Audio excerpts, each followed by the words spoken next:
The scent of charcoal and my mother's overly sweet potato salad always brings me back to that last family barbecue. It was a typical August Sunday, the air thick with humidity and unspoken competition. I remember smoothing down the skirt of my simple linen sundress, a conscious choice for comfort over statement, and walking into the backyard of my parents' suburban home. My brother, Derek, was already holding court by the grill, a cold beer in one hand, gesturing broadly with the other. His wife, Jessica, perched nearby on a patio chair, her diamond solitaire catching the sun every time she lifted her wine glass. She was the epitome of what my family considered done well. And then there was me, Maya, the 32-year-old perpetual project. "Look who finally made it," Derek called out, his voice dripping with the false cheer I'd come to know too well. "Traffic bad from your apartment complex?" I forced a smile. "Just wanted to finish up some work, actually." "Work," Jessica echoed with a light tinkling laugh. "That's so admirable, Maya. Really, it is. To still be hustling like that. Derek just closed another major commercial deal. His bonus alone was probably more than your annual salary." She said it with a sympathetic tilt of her head, as if she were delivering a compliment. My mother, wiping her hands on an apron nearby, beamed at Derek, her golden child. He was a commercial real estate broker, or as he preferred to put it, a property mogul in the making. I was a content strategist, which to them sounded like a fancy term for unemployed. I busied myself with setting out the paper plates, trying to ignore the familiar sting.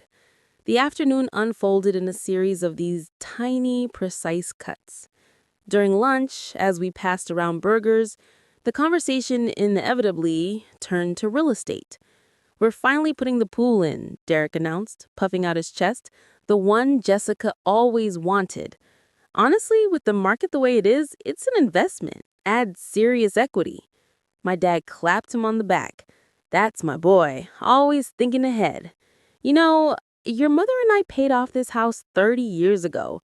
There's no substitute for ownership, for putting down roots." Their eyes, almost in unison, flickered to me. I lived in a sleek, modern, one-bedroom downtown. They'd never visited. "Maya's place has a great view of the city," I offered weakly, but it was like speaking into a vacuum. "Views don't build generational wealth, sweetie," my father said, not unkindly, but with the firmness of stated fact. "You're throwing money away every month. At your age, Derek already owned his first condo." I pushed the potato salad around my plate. My phone buzzed in my pocket, a notification from my property management software about a repair request for a unit in the Bellcrest building. I silenced it quickly, but not before Jessica caught the motion. "Everything okay?" she asked, her voice faux concerned. "Not a bill collector, I hope." She giggled, and Derek joined in, a low, rumbling chuckle. "No, just a friend," I lied, my face growing warm. It was then that my mother decided to weigh in, her voice taking on that wistful, worried tone that grated worse than outright criticism. "I just worry about you, Maya, all alone in that rented box. Your brother has a family, a real home. What are you going to settle down? Find a nice man who can provide some stability. You can't just play at having a career forever." The words "play at having a career" hung in the air. I had built my business from my laptop in a coffee shop 7 years ago, and now it wasn't just strategy. It was a full-scale digital agency with a roster of luxury clients. But to them, because I didn't have a corner office or a corporate title, it was a hobby. The final cut came as I was helping to clear the table. Derek, flipping a burger for emphasis, looked me right in the eye. "So, come on, Maya. Level with us. You're still renting, I bet, right? Still paying off some landlord's mortgage instead of your own?" The backyard fell quiet for a beat. Even the birds seemed to pause. I felt my spine straighten, a cool calm settling over the hot shame. I met his gaze. You know what, Derek? I am renting my apartment. He smirked, a look of profound satisfaction spreading across his face. He'd won again. But what he didn't know, what none of them knew, was that the rent from just one of my properties covered that apartment's lease 3 times over. The phone call I silenced was about a dripping faucet in a building I owned. I had chosen to live light, to be mobile, while my assets worked for me in the shadows. That day, as I drove away from their perfect, paid-off house, I made a decision. I was done being their cautionary tale. The next major family gathering was my parents' 40th wedding anniversary party, held at a country club Derek had booked. It was a spectacle of their perceived success. My father's golf buddies, my mother's bridge club, all assembled under the glittering chandeliers of the Oak Room. I arrived alone, in a tailored, understated black dress that was deceptively simple. It was from a designer whose name my mother wouldn't recognize, but Jessica might. Her eyes scanned me from across the room, lingering on the clutch I carried. The humiliation started as cocktail hour began. An aunt cornered me by the shrimp tower. "Maya, you look so independent," she said, patting my arm. "I heard about your little blogging business. So brave in this economy." Before I could correct her, Derek swooped in, slinging an arm around my shoulders too tightly. "Don't worry, Aunt Carol. We're keeping an eye on her. I've even offered to get her a receptionist job at my firm, just to get her some real-world experience on her resume." I shrugged his arm off. "I'm doing just fine, Derek." "Of course you are," his voice patronizing. "We're all very proud of your resilience." Dinner was a seated affair. The toast Derek gave was a masterpiece of backhanded compliments, highlighting my parents' stability and his own mirrored success, then casting a vague, pitying glance my way. To Mom and Dad, who showed us what real commitment looks like, not just in marriage, but in building a life you can be proud of, with a foundation you can actually stand on. The subtext was a sledgehammer. I sat there, my champagne flute untouched, a smile plastered on my face. Then, during the dessert course, my phone vibrated on the linen tablecloth. The screen lit up with the name of my lawyer, Margaret Cho. It was unusual for her to call on a Saturday evening. A flutter of anxiety went through me. Was something wrong with one of the holdings? "Taking a work call at a party?" Jessica whispered loudly from 2 seats down. "How very dedicated." "I should take this," I said, my voice steady as I rose. "Must be important," Derek boomed. "Tell your client you're at a fancy party. Maybe they'll be impressed."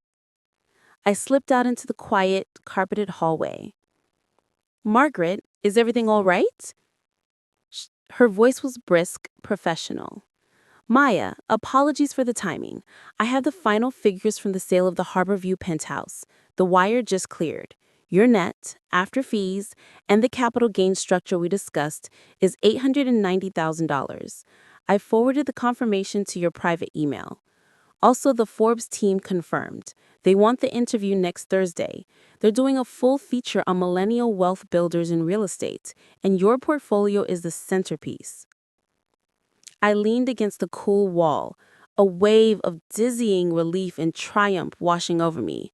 The penthouse was a gamble, a distressed property I'd bought and renovated 2 years prior. $890,000. Pure profit. And Forbes? The validation was so potent, it felt tangible. I said, "Thank you, Margaret. That's perfect." "Truly." "One more thing," she added. "The total portfolio valuation with this sale sits just under $9.4 million. Congratulations, Maya. You've built an empire." I ended the call, my hand trembling slightly. $9.4 million, 12 properties, a Forbes feature, and in there, my family was toasting my presumed failure. I stood in the hallway for a long moment, wrestling with myself. Part of me wanted to march back in, to state the number plainly, and watch their faces crumble. But a deeper, calmer part knew that wouldn't bring peace. It would just be a different kind of performance. I decided to stay silent, to hold the truth close a little longer. But the seed was planted. The next time they pushed, I wouldn't just deflect. I would reveal. The trigger came 6 weeks later, at a casual Sunday dinner. I had been distant, quietly preparing for the Forbes interview and managing the influx of capital. My absence, I think, made them nervous. They preferred me present and pitiable. My mother had called it a check-in, but the atmosphere was tense. Over a dry meatloaf, Derek launched his offensive. So, Mom and Dad, I've been thinking. With the market shifting, it's the perfect time for Maya to get into the game. I found a condo. It's a fixer-upper in a transitional neighborhood.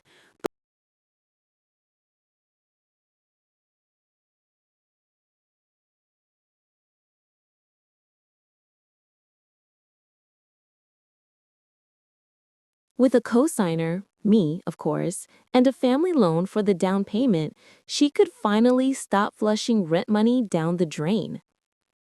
He slid a printed listing across the table to me. It was for a dismal, dated one-bedroom in a poorly managed complex. The asking price was absurdly high. I've already spoken to the listing agent, Derek continued, as if he were bestowing a royal favor. We can lowball them. You'd have a tiny mortgage and a project. It would give you some responsibility, finally. My father nodded approvingly. It's a generous offer, Maya. Your brother is trying to help you build a future. Jessica chimed in. And just think, you could paint it whatever color you want. It would be yours. They all looked at me, expecting tearful gratitude. This was their ultimate solution for me. A cramped condo in a bad building, contingent entirely on their control, their credit, their mercy. It was the final, absolute expression of how little they thought I was capable of. I looked at the listing, then slowly pushed the paper back toward Derek. No, thank you. He blinked, incredulous. What do you mean, no? This is a stepping stone. You have to start somewhere. I have started, Derek, I said, my voice quiet but clear. Just not where you're looking. He snorted. Oh, right. Your portfolio, your clients. Maya, be serious. This is real life. You need to get on the property ladder, even if it's on the bottom rung. That was it. The calm that had been building in me for months solidified into a cool, unshakable pillar. I set my napkin down beside my plate. All right, let's talk about my property ladder. I reached into my tote bag and pulled out my iPad. I opened the secure portfolio app my financial advisor used, the one that displayed all my holdings in a clean, undeniable dashboard. I turned the screen to face them. This is my real estate portfolio, I said, my tone as neutral as a news anchor's. Derek leaned forward, squinting. I watched his face as his eyes scanned the list. The Bellcrest Apartments, 8 units, the Harbor View Commercial Building, the Linden Street Victorian Triplex, the Seaside Villas, 4 units, 12 entries in total. His expression shifted from mocking confusion to dawning, horrified comprehension. What is this? He stammered. It's what I've built over the last 7 years. The Harborview penthouse unit just sold. Net profit, $890,000. It's already been reinvested. The total current valuation of the portfolio as of last week is $9.4 million. The silence in the dining room was absolute. My mother's fork clattered onto her plate. My father's mouth hung open. Jessica stared at the iPad as if it were a venomous snake. Derek found his voice first, a strangled, defensive bark. This is fake. This is some Photoshop nonsense. Where would you get the capital? This is a fantasy. I swiped to the next document, a scanned copy of the deed to the Bellcrest building with my name clearly listed as the owner. Then another, and another. I started with the commission from my first major client, Derek. I bought a foreclosed studio, renovated it myself on weekends, and rented it out. I used the profit to buy the next. I never took a penny of debt I couldn't cover 10 times over with cash flow. But your apartment, you said you were renting, Jessica accused, her voice shrill. I am. I like it. It's simple, and it lets me be where I need to be for my business. The rent from one of my smaller units pays for it. It's an operational expense, not a life sentence. My mother was pale. $9 million? But you never said anything. All those times we talked about you struggling. You never asked how the business was going, Mom. You only ever asked when I was going to get a real job. You assumed struggle because it fit the story you preferred about me.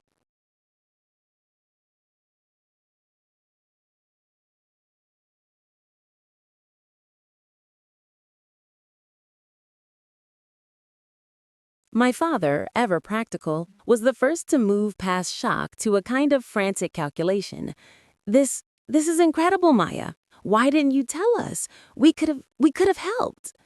I looked at him, seeing the panic behind his eyes, the panic of realizing they'd been backing the wrong horse, of having their entire narrative shattered. You never wanted to help, Dad. You wanted to rescue. There's a difference. Derek was still stuck on the numbers, his ego visibly crumbling. 9.4 million? That's not possible. My entire net worth isn't even a tenth of that. I didn't confirm it. I didn't need to. The evidence was glowing on the table between us.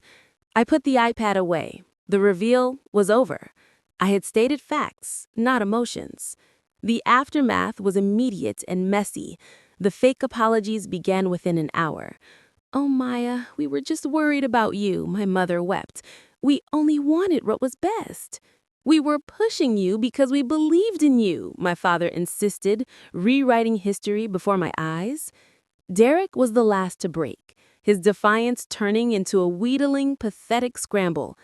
Listen, with your capital and my market knowledge, we could be a powerhouse, sibling partners. We could take on developments.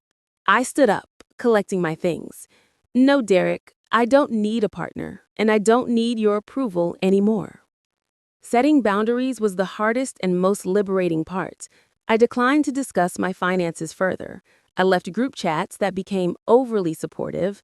I stopped attending gatherings where I felt my presence was merely a prop for their drama. For a while, they tried love bombing, then guilt, then anger when those didn't work. I held my line, calmly and firmly. The Forbes article came out 2 months later. I didn't send it to them, but of course, someone they knew saw it. The text from my mother simply read, "We saw the magazine. We're so proud." It felt hollow, but it no longer had the power to hurt me. The victory was mine, and it was internal. Now my life looks different. I still rent that apartment, but I also spend months at a time in a light-filled loft in one of my own buildings by the water. I work with clients I love, on my own terms. The frantic need to prove myself has evaporated, replaced by a deep, quiet certainty. I learned that the most powerful revenge isn't shouting your success into the faces of those who doubted you. It's living a life so fulfilled, so authentically yours, that their opinions become irrelevant background noise. The peace I found didn't come from their shocked faces at that dinner table, though that was satisfying in its own way. It came from the moment I drove away that night. The weight of their expectations finally, permanently lifted from my shoulders. My worth was never in their validation. It was in the silent, steady work of building my own world brick by brick, deed by deed. And that world, I finally understood, was more than enough.